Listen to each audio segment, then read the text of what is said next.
Hello guys, in today's video, I'm gonna show you how to play Clash Royale on your PC or laptop. Let's begin.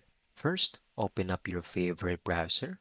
So here, I want you to look up for Google Play Games Beta, right? Click on this very first link and it will look like this, the home page. Now click on download on PC. And once you've successfully downloaded the application and installed this, it might take like a few minutes actually. It will look like this, right? Click on it, and this is what it's gonna look like.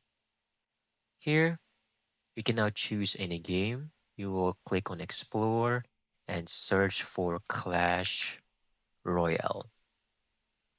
Here, click on it. Click on the game. And of course, we will have our option to click on install.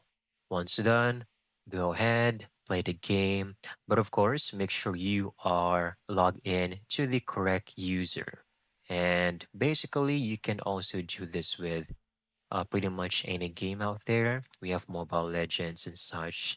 But just keep in mind that since this is still in beta, you might encounter some crashes. And in the future, of course, they might offer a much more stable version. And that's it. That's how you can easily get this done. Thank you so much for watching. I hope you found this video very helpful.